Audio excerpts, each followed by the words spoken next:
Déjà, qu'est-ce que c'est le domaine public? Ça veut dire que l'œuvre va être accessible à tout le monde sur un territoire donné, dans un contexte donné. Donc, tu vas pouvoir intégrer une œuvre dans ton travail ou la reproduire sans avoir besoin d'aller chercher d'autorisation spécifique ou de payer de tarifs.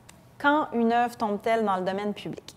Au Canada, les œuvres vont être protégées pour la durée de la vie des auteurs-compositeurs, tous les auteurs-compositeurs, et jusqu'à 50 ans après le décès du dernier des auteurs-compositeurs.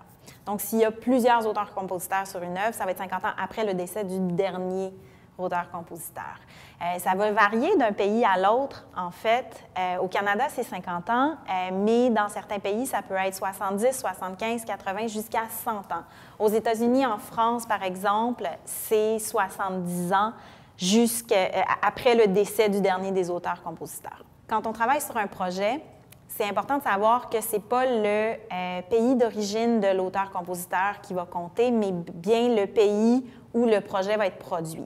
Dans la situation actuelle, il va y avoir beaucoup de coproduction, donc ça peut être assez ambigu. Donc, il faut s'assurer de vraiment bien faire les vérifications pour être certain qu'on est couvert. Il faut toujours faire extrêmement attention aux informations qu'on va trouver sur Internet parce que les informations peuvent facilement être pas exactement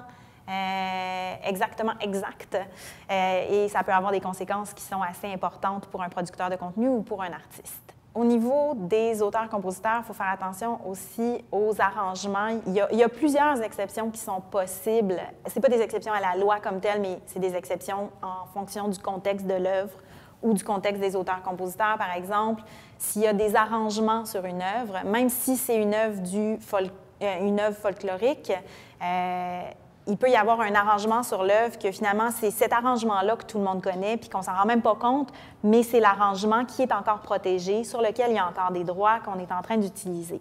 Donc, il faut faire extrêmement attention aux arrangements.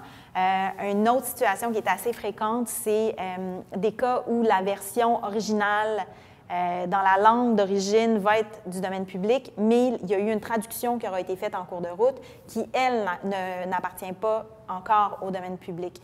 Au niveau des enregistrements, c'est protégé aussi. C'est un peu le même principe, sauf que ça a passé de 50 à 70 ans, même 75 jusqu'à 100 ans dans certains cas. Donc, même si une œuvre peut être du domaine public, il faut être hyper prudent parce que l'enregistrement peut ne pas l'être.